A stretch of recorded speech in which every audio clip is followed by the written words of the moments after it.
एक आम पाठक की प्रतिक्रिया सीरीज में आज बात कर रहे हैं अलका सराओगी के लिखे उपन्यास एक सच्ची झूठी गाथा पर। और क्योंकि हम सब बात कर रहे हैं अलका जी के उपन्यास के बारे में, इसलिए सबसे पहले कहने की बात यह है कि इस उपन्यास में कुछ भी क्रमबद्ध नहीं है।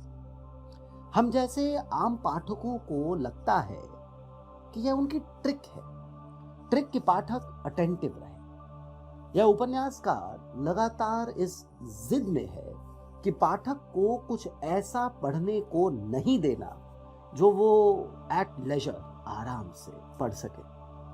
तो पहला कॉशन उन सब के लिए जो हमारे जैसे आम पाठक हैं, अगर आप अटेंटिव पाठक नहीं हो तो यह उपन्यास या तो उठाओ मत, और अगर कहीं उठा लिया और अटेंटिव नहीं रहे तो 40-50 पेज तक आते आते आपका रिएक्शन कुछ ऐसा होगा कि अबे चल, कुछ समझ नहीं आ रहा वाली जो खींच होती है उसके साथ इसको आप साइड में पटक देंगे।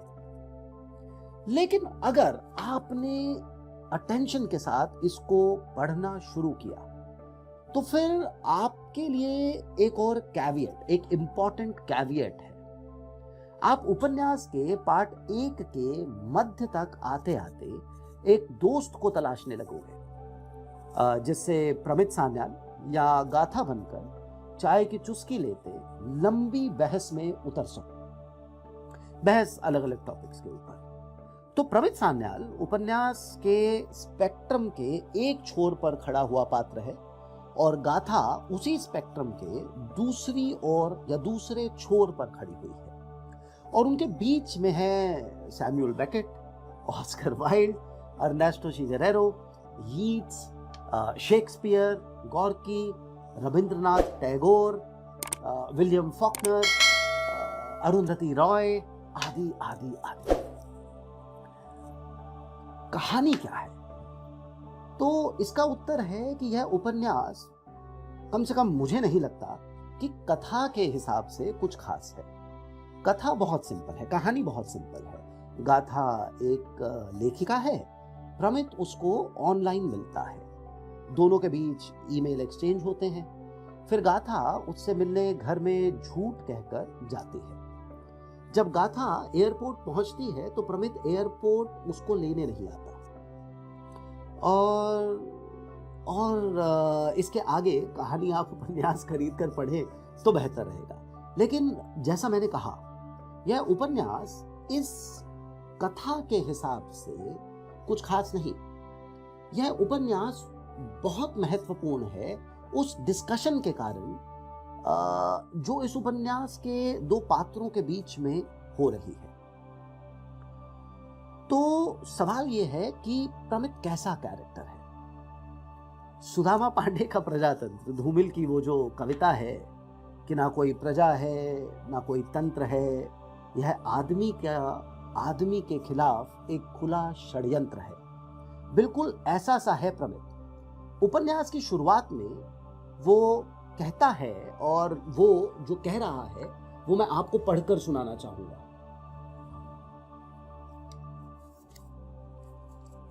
तो उपन्यास की शुरुआत में वो कहता है कि हमारी शताब्दी एक आत्मघाती शताब्दी है। इसका सबसे बड़ा प्रमाण तो देश की सुरक्षा के नाम पर खरीदे जाने वाले बम, जहाज, टैंक, विमान और बंदूकें हैं। कौन सा देश?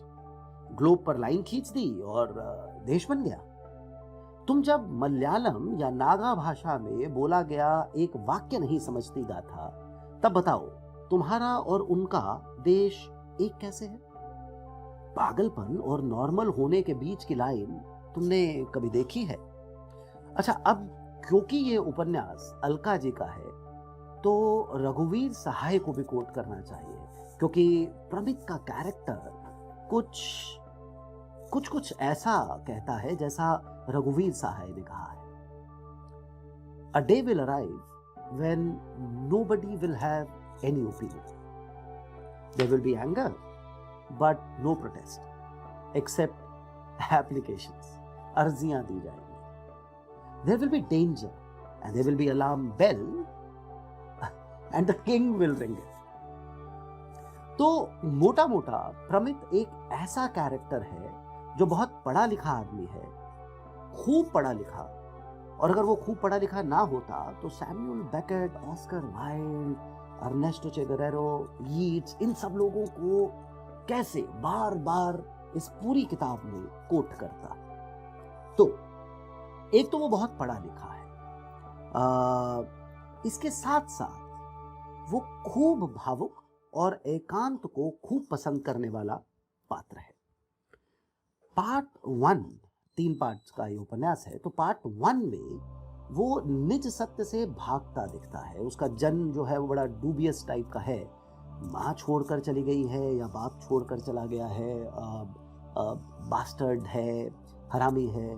पार्ट 2 में वो समाज के सत्य को लेकर उसकी जो आस्था है वो कहीं कहीं लगेगा बहुत दृढ़ है और कभी कभी लगेगा गड़बड़ सी है। अच्छा, अब दूसरी तरफ गाथा कभी लगेगा कि सिर्फ एक साउंडिंग बोर्ड या फिर ऑल्टरनेट कैरेक्टर या ऑल्टर टू प्रमित का काम कर रही है उपन्यास में। गाथा का काम है प्रमित को सुनना। हो सकता है कि यह मुझे इसलिए लगा हो कि प्रमित का कैरेक्टर इतना पावरफुल और इतना इंटरेस्टिंग है कि कम से कम मेरे जैसे पाठक या इस पाठक का बायस है उसकी तरफ, और गाथा को मेरे जैसे पाठक ने समझने पर शायद ज्यादा ध्यान ही नहीं दिया। अब एक और कैविएट, और ये कैविएट तो पहले वाले से भी ज्यादा जरूरी। अगर आप यह उपन्यास पढ़ने के लिए उठाएं तो यकीन जानिए यह उपन्यास आपको पोक करेगा कि आप द मोटरसाइकिल डायरीज ची गुएरेरो की या अरुंधति राय की न्याय का गणित या वो जो जेएनयू वाले लेक्चर्स थे, what the nation really needs to know, the JNU nationalism lectures, इस तरह की किताबें उठाने के लिए आपको पोक करेगा। ये उपन्यास असल में एक ऐसा उपन्यास है जो रेफरेंस बुक्स को साथ रखकर पढ़ो तो और भी मजा आएगा टाइप का कुछ पाठक को कह रहा होता है। कम से कम मैंने तो जब ये पढ़ा तो इस तरह की बहुत सारी किताबों को रेफरेंस भी करना पड़ा। जो बहस यह उपन्यास शुरू करने को प्रेरित करता है वो बहस एक जागरूक पाठक महीनों तक एंजॉय कर सकता है, और मैंने बहुत ध्यान से ये एंजॉय शब्द यूज किया है। मैंने इसे बहुत ज्यादा एंजॉय किया और बहुत सारी बहसों का ये हिस्सा बना। असल में यह एक ऐसा उपन्यास है जो पाठक के सवाल करने की क्षमता और उसकी बौद्धिकता और भी पैनी कर देने की ताकत रखता है। पर शर्त यह है कि उपन्यास को धीरे धीरे समय लेकर 2-4 रीडिंग्स दी जाएं और इस पर खूब बात की जाए। तो मोटे मोटे तौर पर यह उपन्यास एक बार पढ़कर साइड रख देने वाला उपन्यास नहीं है। एक बात और, जिस तरह इस उपन्यास को यूं ही चलताऊ तरीके से पढ़ा नहीं जा सकता, उसी तरह इस पर चलताऊ तरीके से बात भी नहीं की जा सकती। वो अलग बात है कि आप में से कुछ को ये वीडियो भी काफी चलताऊ सा लग रहा होगा, लेकिन उसका कारण शायद हमारी लिमिटेड वोकैबुलरी है। तो अच्छा, पढ़ते हुए मैंने खुद से ये सवाल कई बार किया कि राइटर की अपनी बिलीव्स कौन से पात्र के थ्रू उपन्यास में जगह पा रही है, और मुझे लगा कि राइटर का अपना मंतव्य वही है जो प्रमित का मंतव्य है।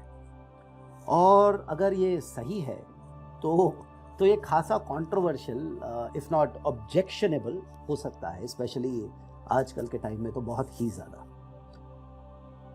मुझे दूर से, क्योंकि मैं तो कभी अलका जी से मिला नहीं और मैं उन्हें जानता भी नहीं, अलका जी मुझे दूर से ऐसा लगता है कि वो एक स्ट्रॉन्ग ओपिनिएटेड पर्सनालिटी है।